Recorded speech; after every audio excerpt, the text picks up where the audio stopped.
Ми були такими групками, налетіли, побилися і втекли. Розвідники в оточенні майже. Ми залітаємо всередину в оточення, починаємо на 360 стріляти. Граната! Хрестики шукають там на кришах диверсантів. Плюс-мінус там 1500 людей. Було завезено в Київ ще до початку, за пару місяців. Дід розвідчик. 3 сонцепьока проїхало, 2 танка, Т-64, Т-72. Скоріше, ніж інтернет. Жуть, у нас же вся інформація. І я наступив на протипіхотну міну. Мені відірвало там голеностоп, частину п'ятки. Там є плюси, це ж на Бахмуті було весна, було в окопах, все. Я режим фламінго, хлоп, одну ногу під себе. На протезі стою, хоч сніг, хоч в водах по барабану. Мене звати Іван, позивний мій Найк, 67-ма окрема механізована бригада. Так, розкажи, як для тебе почалось повномасштабне російське вторгнення? Та, напевно, так, як і для більшості, в очікуванні. Сиділи і чекали, коли вже почнеться. В принципі, я, мої друзі, там більшість моїх знайомих вже мали давно зібрані речі, вже були знали, готові.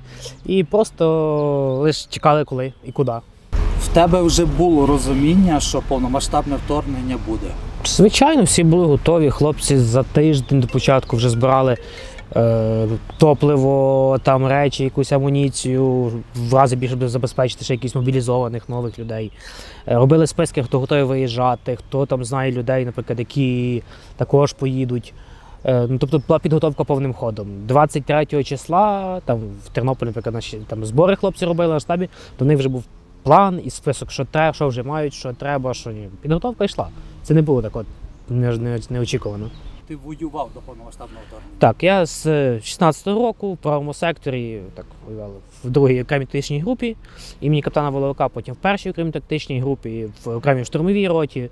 Був. Підготовка військова вже була в мене. А де саме довелося воювати до повномасштабного вторгнення? Мар'їнка, Авдіївка, Красногорівка, Піски. В більшості там в Мар'їнці часто бували. Готуючись до повномасштабного вторгнення, чи спілкувався ти з цивільними своїми друзями, там взагалі далеким таким своїм оточенням і говорив, що буде війна? І яка реакція була їхня? Якщо питали мене, то казав буде. Вони такі, а чого? Кажу, бо буде, бо як не буде. І все, кажу, а чи вірити, чи ні, в принципі, це ваша така призниця. Каже, ти військовий? Він каже, ні, ну ти готуйся. Він каже, не готуйся, то чекай або когось готуй. Якщо якась ця людина плюс-мінус військова, питань не мали. А мої друзі то такі, буде, що робити? Кажу, нічого, сиди, роби. Тебе то не обходить поки. Отже, почалися ракетні удари. Які були далі наступні кроки? Тобто це було формування якоїсь групи і вихід на якісь позиції? Це були перші бої взагалі? У нас були попередньо вже до повномасштабної формовані групи, на виїзд, хто, що, куди. Відповідно, 4 ранку, Ахтунг, піднялися і все. Мали виділену ділянку вже Міністерством оборони, де ми маємо займати оборону. І колонами рушили на Київ. Пригадуєш оці перші зіткнення, де саме були? Це було так вище Києва, в сторону Черкас, Чернігів, Суми, туди. Та й зіткнення, як зіткнення. Були така, залетіли, постріляли, щось збили, щось нам підбили, назад. Так, літали, билися як могли. Не було такого, що там вистроїли, все, тактику построїли. Бо сидимо, якісь танки їдуть, все, погнали, все, танки палити, 2 гранати, 3 ракети і все. Не було так достатньо на самому початку там, зброї якоїсь.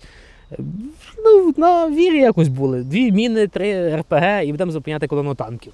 Таких як було багато, але вони в шоці були від того. Пригадуєш перших знищених ворогів тобою і взагалі вашою групою, вашим підрозділом? Під Києвом ми брали диверсантів. В Києві самому, там, в принципі, пару метрів від Хрещатика приймали ДРГ. Чим таких не шибко розумних, хоча спецназ, але щось вони спалилися. Бої в Києві були, потім це за містом. Там потім, де ми дислокувалися, теж бої, артилерію розбивали. Так і вже прямо побачили так масовість, це коли вони вже починали з якихось точок втікати, відступати і залишати там з собою трупи свої, техніку спалену, щось там, трофейні ми тоді почали набирати. Тоді вже такий десь 2-2,5 тижні вже такий відбувся переломний момент, що ми вже армія, ми вже група, ми вже наступаємо, все об'ємо. Так до того, тату, задача яка? Бачиш, ворога бий, а як, що? Українську смикалку включай. Не було зовсім ніякого, багато навіть серед українських воїнів вважали росіян, ну, так званою Другою армією світу. А у тебе був якийсь страх перед ними? Чи... Ну, та який страх. Ні, ну, понятно, що якщо танк на тебе їде, то йому під синці не треба пригати і там казати, я тобі зараз болтики розберу. Ну, але не було, бо було, наприклад, ми були такими групками, налетіли, побилися і втекли, гопніки місного розливу. А були частини, армія, все, яка стояла, тримала рубежі, там, стояла 30-та бригада, там у них і техніка, вони йшли в великі бої. А ми так з підтяжка, там, і все. На кшталт диверсійно-розвідувальних груп. От таких малих ударних груп, можна сказати. Ти кажеш про бої в Києві із бої з диверсантами російськими. Я мушу це питання задати, бо мені точно в коментарях запитають. А можеш більше про ці події розказати? Що це були за диверсанти? Так? Як вони взагалі в Київ потрапили? Та вони давно вже жили на квартирах 2-3 місяці до початку війни. Їх було там, не скажу так точно, ну там хтось сказав, плюс-мінус там 1500 людей. Було завезено в Київ ще до початку, за пару місяців, потихеньку, планомірно, щоб не робити трафік. Але нічого, СБУ мала гарно списки, хто що, де на що. Ловили, приймали. Тобто все-таки певні спецгрупи і добровольці, і спецпідрозділи наші все-таки володіли інформацією з приводу цього? Звичайно, може там не 100%, ну на відсотків 90, я думаю, вони мали вже всю інформацію, хто, що, де. Ось ти заговорив таке цікаве питання, що, мовляв, військові готувались, а цивільним інформацію не повідомляли, щоб не було паніки. З одного боку, це в принципі правильно, а з іншого, згадай, скільки ще буквально за день до повномасштабного вторгнення людей реально збиралося їсти шашлики і навіть бронювали тури в Єгипет і в санаторії Буковель і тому подібне. Ну, бо всі вже, в принципі, чого воно так не працювало? Всім кричали там з новини, Америка, як не було таке, що ніхто не знав. Там кричали по новинах, що Америка каже, що буде, ці кажуть, що не знаємо, цей каже, що не будемо. Ну, але була постійно, входила війна. Ті, хто прям боявся, вони ще до того часу виїхали. Бо от війна, все, небезпека, вони виїхали. А більшість жили вже в такій бульбашці, де 14 року війна, і що війна? Там десь стріляють, хтось в селі вмер. Та все, їхня війна. По новинах подивилися, там танка привезли, показали колись. Ну і та вся їхня війна, вони де думали, що так зараз почнеться масово. От. А в кінці кінців, попередити людей. Всі правки забиті, солярки нема, аптеках розібрали, їсти розібрали, кожного запаковано 2 машини, воно потім загниє там. То ж людей людська паніка. А так, все, він знає, у нього 3 години, скільки зміг з каністри заляв, кума взяв бензину і на педалі. Хто втік, а хто захотів, той лишився. Хто захотів, той лишився. Було такі, що хотіли лишитись, але там в тому селі йде бій. То прикладом в плечі, вигнали і все. Не було таке, деякі попали в ситуацію заручника, бо там бій в селі, все, він же нікуди не може втікти. То війна. Не було такого, що ти, як так, ні разу не чув, а тут війна почалась. Пригадуєш якісь особливі моменти з тих боїв на Київщині, під Києвом? Є щось таке, що вразило, що досі пам'ятаєш? Як ми залетіли, просто такий кіпіш, починається вава, наші розвідники попали в засаду, треба їх їхати виручати. Що, куди? Там десь, туди ми їдемо, десь там маємо їм прикрити. Розвідники в оточенні майже, ми залітаємо всередину в оточення, починаємо на 360 стріляти, з РПГ стріляємо, що ті РПГшники деякі недосвідчені. Кацапи думають, що це мінометний обстріл почався, бо поле переорюємо з РПГ. Пулемет на 360 стріляє, хто куди, всі різні сторони, вони починають втікати. Десь хвилин через 5 вони вже поняли, що ми просто заїхали в центр і стріляємо 360. І почали вже по нас в відповідь стріляти. От тоді ми вже подумали, треба знов на джіпи і на педалі, все. А таке робилося, розкажеш, в фільмах можна знімати. Просто що робилося, щось таке нелогічне, а вони в шоці від того були. Потім ти думаєш, що я наробив, але вийшло, вже добре.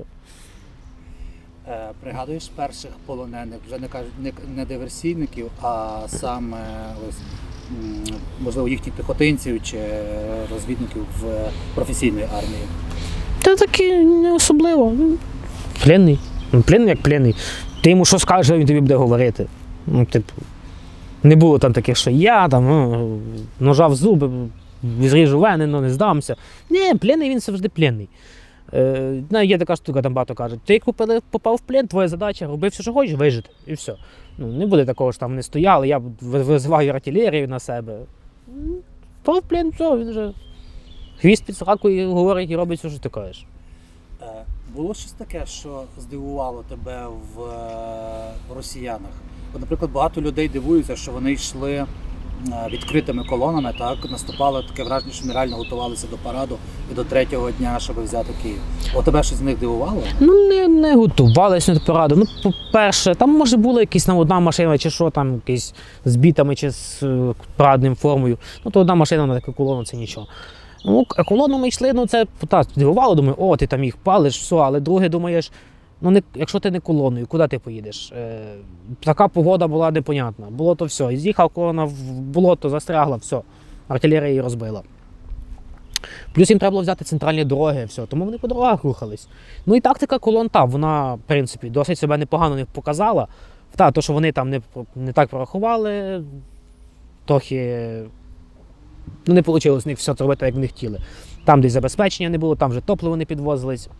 Там деякі українські групи працювали. Так, там то цигани танка вкрали, то ще щось, не вийшло з них. Не фартило хлопцям, ніяк. Ну і все, а там потім ССО вже по тилах вже били, був наказ палити бензовози, пріоритети. Ну і все, і поїхало. Потім вони вперлися, наприклад, в міста, там в Ірпінь, в Бучу, де армія за ними стояла, і вони вперлись в місто, все, далі не можуть йти, і там вже їх довбали. Так само у нас там Биків було таке містечко теж. Вони вперлися в то місто, все, ні вперед, ні назад. Туди техніку заганяють, їх там б'ють. Вони заганяють, б'ють. Колона в місто зайшла, з міста вже не вийшло. Який, пригадуєш, от за минулий рік найважчий бій для тебе? За минулий рік Харківщина, Ізюмський напрямок, Сулигівка. Що було найважче? Ми зайшли туди групою, там на прикриття, на підтримку таке. Потім вже ситуація по дорозі помінялася, одна, друга, третя. Ну і ми йшли таке село Сливка, село в двох вулиць.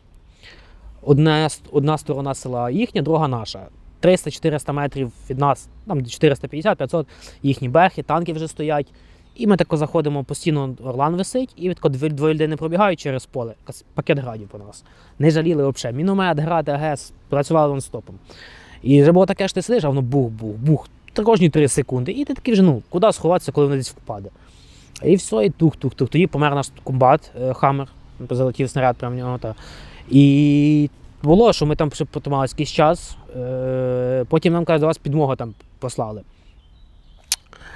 Ми розчитували на одну підмогу, а прийшло взвод оркестру. Їхня задача принести нам просто противотанкове щось. І кажуть, ви далі що робите? Вони кажуть, до вас прислали, вас слухати. Кажуть, дорогу запам'ятаєте? Пам'ятаємо. Ну, погнали назад. Могли чи не могли ми вже потриматися би довше, то вже таке. Бо вже коли потім прийшов наказ, що відходимо, бо зажимають, то ми вже в полі нас виїхала беха нам в спину і почала по нас вже розстрілювати в полі. Ми повзали, там в лісок заповзли, вони вже в ліс боялися йти. От. І вже коли вийшли ми звідтам, то вже зустріли підмогу, яка до нас би йшла. Може би протримались, може ні, такі вже там легенди ходять. Ну, був один з найважчих бій, бо артилерія тоді працювала як дурна. Танк, все, так от, любий рух, все, там хата і 2 біля неї спалювалися. Було багато втрат, там, 93-я нам тоді тримала оборону, багато втрат, ну тримали. Оце вже після відбиття Харкова, в те село заїжджали, там тільки техніки спаленої. Мав би металургійний завод став біля нього. Там люди таскають все, що хочуть. Там так от в кожного в селі, хто там жишився, все, у нього город, і купа техніки, там желізу, метала якогось. Дід ходить тій тележці, броню таскає якусь. Каже, дивимося, дід собі йде на шнурку КПВТ тягне за собою конем. О, Україна, що скажеш? Важкий кулемет? Ну, до коня прив'язав, кінь пхає конем, кінь по землі, та й тягне, а тобі нахрена, поставив стовбик. Все, каже, стовбик файний буде, міцний. Що найбільше пригадується тобі от з цивільного населення? Під Київщиною, під Харківщиною? О, під Київщиною це взагалі, це просто було класно. Ти тако приїжджає в якесь село, виходить там чи голова села, чи якісь бабуля, якісь тако, так, от там вони стоять, туди зайти, тут вже вони втопилися, там то. Так, я в них вкрав, от стільки вогів, тут РПГ, тут то. Там живе один вуйко, він дав добро його хату спалити, бо там вони живуть. І все, так, от їсти, от пити, от я маю ружьо, там застрягла техніка, в нас є 2 трактори, ми вже вами погнали, витягнули, був такий Вітя під Київщиною, я така, він артобстріл де, міномет, все, а він МЛТБ витягує з болота йому до дупи. Рапіру витягував, теж застрягли їхні МЛТБ з рапірою, спочатку мотилигу витягнули, потім рапіру, хлоп був безстрашний. Він так от зранку 6:00, він вже біля нас. Так, що робимо, пацани? Це місцеві жителі? Так, 9:00, все, він вже от, жук, так, що там на ніч, так, дивимося, де там Орлан пішов. А система на Київщині була налагоджена, десь щось тільки їде, тако по селах, як не знаю, як скоріше, чим інтернет. Жуть, у нас вже вся інформація, що де. Було одне таке місце, там дід-розвідчик, на нього потім виходили. В нього так от, в нього в блокнотику, так, як виглядає люба техніка, і він так, де колона, він біля траси вже, він так. 3 сонцепьока, проїхало, 2 танка, Т-64, Т-72, одного не розбачив, так, БТРи, все. І він так, шить. Хлопці так, виїхали, то-то-то-то-то-то-то. Такі кількості. Ну, і він не боявся, розуміючи, що якщо він попаде до рук русні, це... Вони в нього перед тим в хату зайшли і ружьо забрали. Все, в нього кровна помста була. Він коли вже їх спалили, вони втікали, то він не знаю там. Мені здається, що він ще по дорозі їх теж вбив. Та хлоп такий був щасливий, він каже, о, все, є. Та, ну, Київщину, там їм, я не знаю, що вони планували з Київщину взяти, там і бабулі обкрадали, там травили, палили, все, що хоч робили. Люди приходили, от в наше село, там підер, спалити. Все. Київщина, це от по людях це було прям ну, дуже ідеально. Тебе в будь-якій хаті підтримка, все. Хлопці виходили в ДРГ в тили, тобто вже відрізані села. В любу хату заходиш, що тебе ховали, нагодували, інформацію розказали, переділи. Там не було щось такого. А Харківщина? Тож, менше, не як трошки менше. Теж непогано, просто Харківщині вже, от як Київщині, на початку всі були панікашок, Харківщина, вже коли ми туди попали, вже всі були все, готові. Отже, або всі воюють там, решта допомагає, вже не було таке, як що бігають там з дітьми і все. Там вже було таке, коли ми попали, вже більш планомірніше. Тобто там вже були сформовані, все, там вони знають, що так, прийшла пенсія, там 1000 гривень, 700 гривень, да, Кракен. Все, пацани воюють. Там було, вони за Харківщину бились дуже сильно. Що було після Харківщини? Де довелося ще приймати участь в бойових діях? Після Харківщини ми зразу перекочували вже на старі добрі місця, Донбас. Бомбас, Бахмут і понеслось. То і все, далі потім осіли в Бахмуті і в околицях. Такі були там Торецьк, Нью-Йорк, Зайцеве, оці такі побережні перед Бахмутом села, околиці. Ну і там вже продовжили далі воювати. Там вже інакша стратегія була, там вже така донбаська, окопна, танк здалека стріляє. От, до речі, що там довелося, які завдання виконувати? Це вже була якась піхотна більш війна? Та ми тоді були ще в складі ССО. І наведення артилерії, диверсійні виходи, там робота снайперських груп, противотанкісти, все. Ну але на Донбасі так не особо де розгуляєшся, бо там, по-перше, велика застройка. По-друге, вже вони вперлися в деякі позиції старі, де там вже все ідеально на кожен міліметр простріляно, всі знають, де є. От. І вони там вже застрягли, бо танки під'їжджав, спалювали. Все, і танки вже стріляли там з укриттів, вже такі танкові бої не використовувалися, так як в Харківщині, що там по полю 20 танків і на штурм. Там вже такі маленькими групами, піхота більше, і артилерія. Раніше там по тобі б'є артилерія, ти 5 кілометрів в бік, туди нічого не помінялося. А там вже все, ти сидиш і в окопах, і ловиш приходи. Вже почали з Києва. Бомбас. Бомбіть. Опять. Тобто ти повернувся знову в минуле? Знов ти Бомбас з тою землею, яку неможливо рити. Літом жарко, глина не можеш вирити, зимою зимно не можеш вирити. Люблю. Цей Донбас – це любов. Саме на Донеччині, так, ти і втратив частину кінцівки своєї. Можеш згадати цей такий? Кусок ноги. Ну, ми пішли в розвідвихід, диверсійний такий, можна сказати, в тил ворога. Ну і десь на 12-му кілометрі я наступив на протипіхотну міну. Мені відірвало там голеностоп, частину п'ятки. Та й все, вихід наш, похід скінчився. Наклали турнікет. Сказав хлопцям, ну що, ребят, кажу, а тепер я віддихаю, а ви працюєте. Ну і хлопці мене 13 кілометрів виносили любими можливими методами. Змучились, звісно, вони. Да, я ж не самий легенький був, кілограм 80 тоді точно мав. І все, 13, там, порвались носілки, виносили на ремнях з-під автомату, на палках, на якійсь поломаній тілешці з соломою чи гімном, ще на чомусь, то таке робилося. Ну як, було не дуже весело, ну завжди смішно це все виглядає. А тоді ж, порвалися носілки, що робити? Тянемо так, будемо нести на руках, а які на руках нести, там давай будемо тягнути на дошці, а там трава, гороби, все. Ну, але за 2 години винести це дуже, дуже хороший результат. Так, хлопці потім зразу на лікарню, з хребтами позлягали, бо така нагрузка пішла велика. Ну і все, далі донесли вже до якоїсь точки, визвали ми підмогу, вже підійшли десь на пів кілометра наших позицій, визвали підмогу в 72-ї бригади, підбігли ще хлопці, вже вони так допомогли мені там ще пів кілометра пронести, в ПК, в машину і в Бахмут, в лікарню. Після підриву міни російські окупанти не виявили вас, що ось ви зайшли? Ну, скорше всього виявили, тоді підірвався зразу. Трошки дзвін, нічого не чути, кіпіш, паніка. Ну, ми дуже швидко знялися з тої позиції. Я ще метрів так 150-200 на одній нозі відпригав. І ми в такий полуяр сховалися, ну і там висока трава була по пояс. В принципі, може, не стріляли, бо по дорозі я ще пулю в ліву ногу зловив. В принципі, я вже не зрозумів, коли то сталося, як. Ну, бо всі були вже замучені, захекані, 7-й піт сходив. Це ж літо, жара. А це 4 ранку, ще по цій Русі йдеш, ноги мокрі, холодно, голову вже пече. І зловивши, отримав пулю в ногу. То вже не пам'ятаю, то в лікарні казали, тебе ще пуля в нозі. Буває. Добре, що в мене, а не в когось, бо точно би не вийшли. Та й все так. Ну, та щось стріляли, понятно, бо там в тебе в тилу щось зривається, не просто так. Там, де, напевно, ті міни стоять вже стільки часу. Може, думали, який кабан хотіли їсти. Не знаю, наскаль, тяжко поняти. Ти зараз так це все жваво обговорюєш, так? Таке враження, що тебе комар укусив, а не на міні. Ну, а що я зроблю? Ну, не хотів, щоб відривати ногу, не ставай на міну. Все, ну став вже, то що? Що робити? Маю тут державну тепер ногу.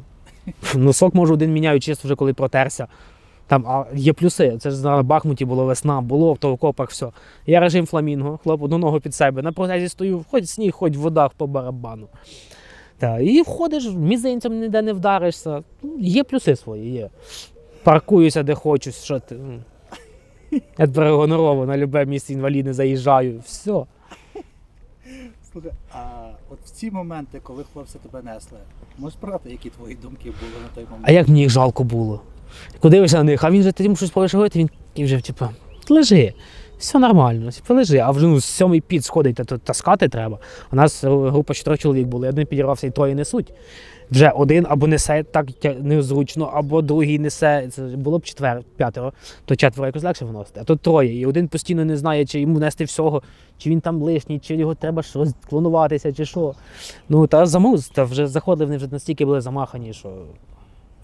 Так, ти згадав про окопи і про те, що ти з протезом був в окопах. Тобто ти після поранення і втрати ноги повернувся? Я там 9 червня підірвався. 28 липня я вже ходив, я приїхав на Бахмут, але мені сказали, дорогой, так не буде, їдь в ВЛК спочатку роби, бо ми без бумажки ти не воїн. Ну, я назад поїхав вже в Хмельницький робити папірчик, що я обмежено придатний, ще можу якоїсь там снаряда подати. Та і все зробили, і все, вернувся вже назад, якогось там червня, не пам'ятаю. І все, і на Бахмуті вже там снайперською групою, на діреконах лагазили, працювали. А вдома скучно, вдома капець. А тоді блекаути, комендантські години, сирени, сидиш тут в такому страху і шоці. Думаєш, хоч би скорше на Донбас, там просто снаряди, танки і все. А тут все, що хочеш, блекаут, там щось горить, тут якісь хрестики на землі малюють, люди ходять з фонариками вночі, замальовують, там всі йдуть на тебе, дивляться скоса, ти диверсантів шукають, де їх нема. То таке робилося. Я ліпше, якби був вибір ще раз, чи в армію назад, чи бути мирним. Ні, тільки в армію. А там все просто, в тебе автомат, в нього, ти собі стріляєте один одного, все. А тут, так кажуть, таке робилось, люди таку фантазію включали, там за кордон не вийдеш, той з хати вже рік не виходить, бо в армію заберуть. Ті, кажу, хрестики шукають там на кришах диверсантів. Хлоп йшов, вчихнув лишній раз, все, диверсант положили, набили писок, вже міліцію завели. Там вийшов, не дай Боже, в ліс по гриби, то ще застрелять. Та тут було небезпечніше. Я мастив таке. Слухай, а все-таки поранення потрібно міняти, ну, скажімо, ставити протез, так? Не було цих думок? Знаєш, часто пишу в соціальних мережах, що важко адаптуватися, тобто як повернутися до повноцінного життя. А в мене нормальна схема була. Я так тут отримав протез, так став, спочатку ще з костелем, але незручно, там болить, щось не то. Та й друг до мене каже, я поможу. Та й сіли, каже, давай, обмиємо протез. Та ми що-то сіли, там під розмову, там так бутилочка пішла, випили собі. Та я захотів того, ти став, пішов, вернусь, такий, ох ти, а костелі тут лишились, каже, оказується, то і можу ходити? Ну, та вже якраз ходжу, то вже все. Тобто, давай ми момент про пляшечку опустимо, тобто тобі друг допоміг. Алко... Можливо, дружня підтримка. Так? Алкоголізм. Серйозний чоловічий алкоголізм допоміг ходити. І, до речі, непогано з фантомними болями справлявся. Фантомні болі це так в голові більше, не фізичні. Їх там обезбол не допомагає, нічого. І таке, то мені так лікар каже, дивись, треба щось там якісь, або сильні таблетки, там, ти будеш як овоч лежати, або, щось, каже, якісь там, не знаю, пробуй щось. І я такий там, я помітив, що якісь відтошки алкоголю, воно так затупляло трохи біль, і я міг спати. І дійшло до того, що десь там через тиждень я так от вночі чую фантомні болі, тако взяв таблетку, наляв стакан, навіть не пив, просто поставив, все, сплю. Мозок такий, оп, все, лікарство є.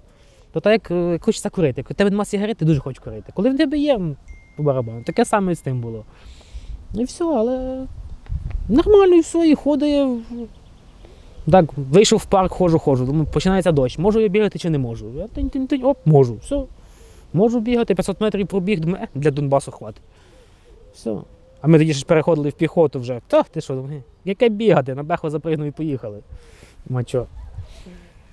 Скільки ти часу був на фронті після поранення і після вже з протезом? В серпні як зайшов, так і один раз приїжджав ще міняти протез, бо там культя худає, трошки не по правилах так казали, що півного і воювати, бо там має культя схуднути. Я приїжджав, просто худла культя, переробив протез на менше і назад. І знов там Бахмут, Харківщина, чи куди ми там каталися. От зараз теж травмував коліно, там пару тижнів туди-сюди, зробили, підрихтували і назад. Все.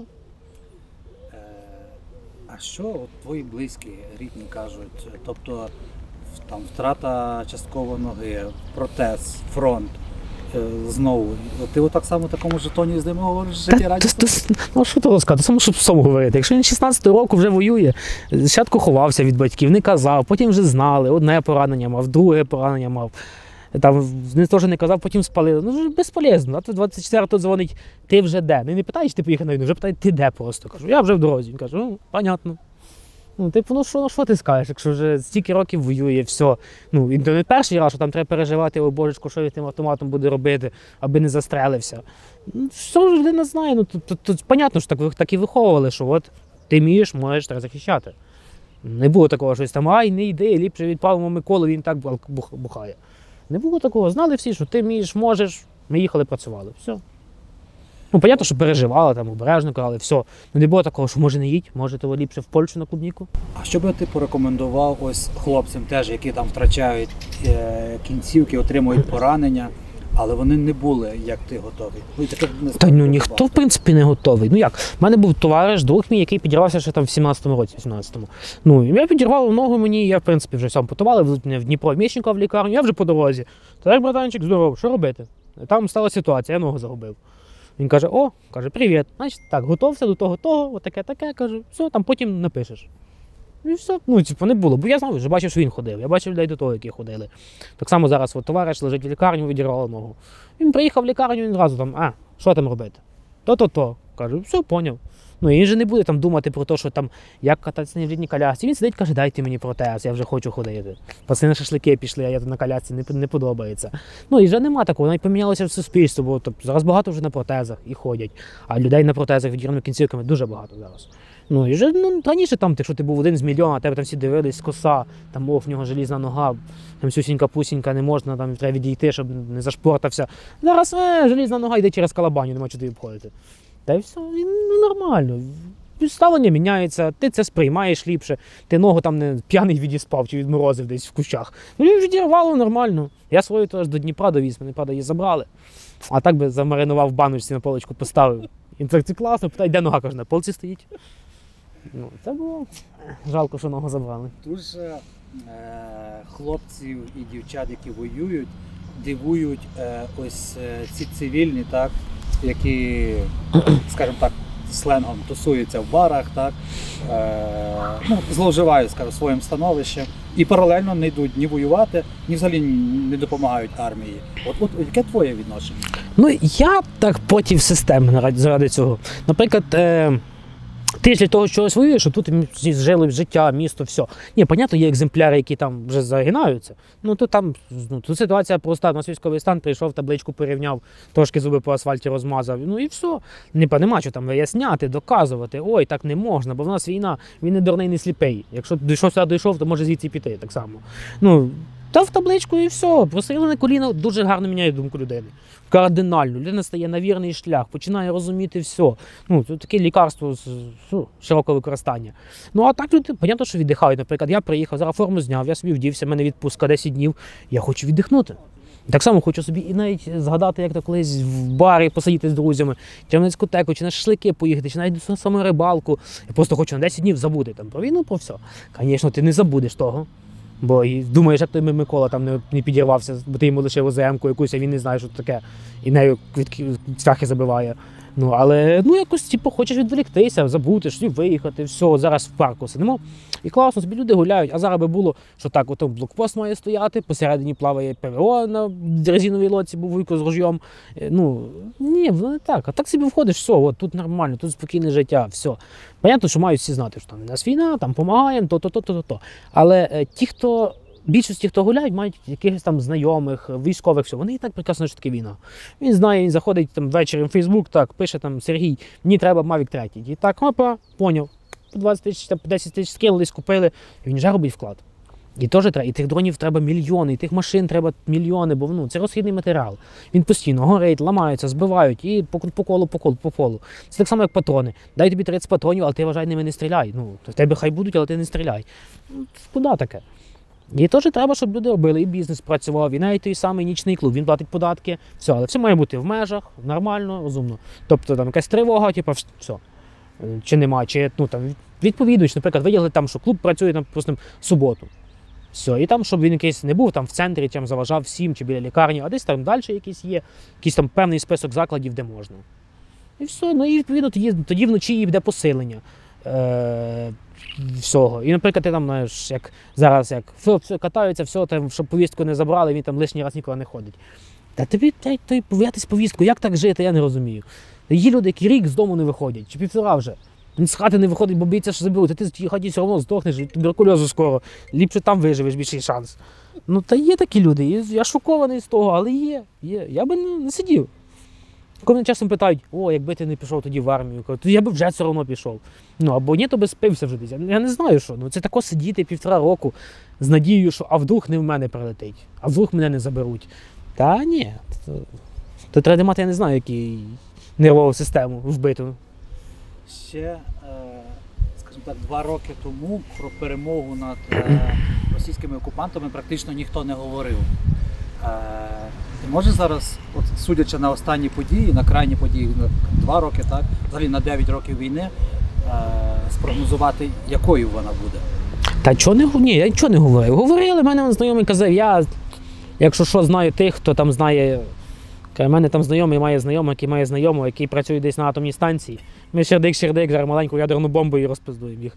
Ну, то всі знали, що буде тяжко, ну, це зараз на часі. Це ми, наприклад, в 15-му, там, каска на 3 і автомат на 5, мосінками бігали. Ну, було тоді трохи дико це все. Коли там дивишся по телевізору, там Іскандери, Міги, там якісь там 35-ті, а ти думаєш, як би то гранату з рогатки вистрілити, щоб подальше полетіло. Ну, а зараз все кардинально, бо перші армії мінялись. Вже було по-інакшому видно. І той самий прихід Залужного сильно повпливав. Поставились там персони, бо як чувак просто взяв армію, перекрутив так, як має бути, зробив от. І він же не бавився там той. Так, ти хреновий генерал, пішов звідси. То все. І щось основні ключові генерали, які він поставив, не втекли, нікуди не ділись. Всі тим полишалися. Ну, і він знає, військовий стан, він має свою відповідальність, все, він розділив так само, хто управляє, вже там ті сержантські, що сержанти зараз більше роблять. Це, багато всього він поміняв. Недурна людина знає, що робити, і вже коли, навіть для всіх було відведені місця. Навіть на початку війни вже всі знали, а звідкись ті танки тут стоїть, недавно нашу колону б'є, а там літак розбив, а там то, не просто так воно. І щось 4 ранку, там, коли казали, нам Україна немає авіації, бо всю розбили, а в 4 ранку всі літаки були в повітрі, і ми ні одного літака не втратили. З тобою воюють хлопці, там, побратими, яких недавно призвали, так, після цього. І ми знаємо, що є ряд проблем, що десь час від часу приходять хлопці непідготовлені. Що би ти міг, от твоя думка, що би ти міг їм порекомендувати? Ну, та як, то ж є така, люди кажуть, що я народився з автоматом зразу, з калашом в зубах, ножом і з безстрашчям зразу. Ну, що, зразу воїн, на лобі так писало, там, коли тебе мама родила, там зразу оп, воєнний, все. Ну, та ніхто ж не зразу, всі ж тренувалися, всі вчилися. Ну, тобто, 1,5 року війни. Ти ж знаєш, що, а вдруг прийдеться тобі захищати, та йди хоч навчись стріляти, блядь, де хоч займайся чимось, купи собі якусь форму розгрузку. Не тобі треба буде віддасиш пацанам потім. А не коли вже прям тебе прижме, вже по тобі в хаті почнуть пиздити, от тоді, ой, що робити, де воєнні? Ну, воєнні це всі, типу, за 1,5 місяці ти можеш навчитися. Нас голих босих кинули на танки. Обов'язково, одним тапочком в правій руці, бо в лівій цей, прозрачна кобаса і все, і, ну, як же ж. А це голі босі на танки, йой, як це мене бісить. Є такий певний розклад. Наприклад, ти, якщо піхота, твоя задача – лопата і автомат. Ти копай і стріляй. Все. Бо до тебе прикомандирують танкістів, а вони вчились на танку їздити, все. І оце тік-ток-війни. Нам не дали танка. Що мені для успішного виконання завдання по захопленню туалета треба F-35. 5 штук. Авіаносець. Ну, бо інакше не можу. Ну, дай йому танка. На танка. Він, а що я буду з ним робити? Я не вмію стріляти. А дай ще до нього соляру, а дай ще тал, щоб перевезти, а все. То нахрен тобі танк, якщо ти не можеш. Так само є, ну, піхота, от, саме проста задача, твої дім, зарити в землю і все. Ну, тебе вже будуть, є танки, які за тобою прикомандировують до тебе. Вони вже танкісти. І авіація, і артилерія прикриє, і все. Ні, в нас всі люди думають, що так, якщо він прийшов воювати, він зараз буде так, мені 3 ракети туди вдар, 2 туди, я там бачу, і все. І прижени машину, вирізають з мене окоп, я зараз сяду, баночку коли відкрию, зигера закурю і буду командував, куди хаймерсами стріляти.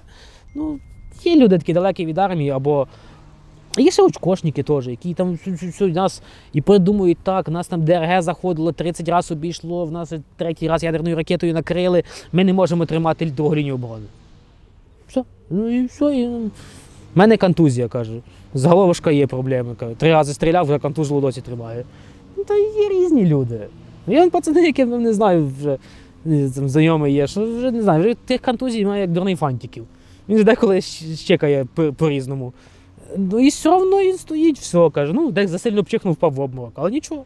Проснувся, став, приїхався, пішов далі воювати. А є ті, що вам кажу, головушка і проблеми є, там, не одна і не друга, лавка в голові. Ну, одна суть, тебе мобілізують чи не мобілізують, будь готовий. Все, тренуйся, ти 1,5 року.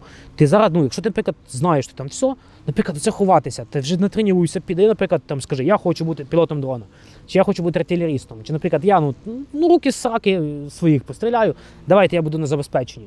Все одно треба возити боєприпаси, БК, перевозити, логістика, та куча всього. В кінці кінців їсти готувати. Вот, навіть, ну, та їсти готувати, ну, це теж, це в нас такий ж теж є народ, що, о, він повар, все, гімно. Ну, та він, якщо не дасть тобі їсти, то ти здохнеш з голоду, тобі до сраки буде, що ти маєш танка. Ти не будеш мати що жерти. Ти полетиш того танка і засишся в плен, бо тебе нема що жерти. Нема такого, що якогось чогось, що він неважливий. Може бути якийсь неважливий там генерал, бо він не знає, там 2 + 2 = 17, у нього виходить 3-й рік. А ну, таке от весь особовий склад, всі для чогось потрібні. Нема в армії такого, що, о, хай він тут просто буде, ми тако, йому потім щось придумаємо робити. Нема такого. Дякую тобі за розмову, міцного здоров'я і швидкої перемоги, за яку ти вже воюєш багато років. Ну, дякую дуже, heavy metal, вважайте на міни, не ставайте на них.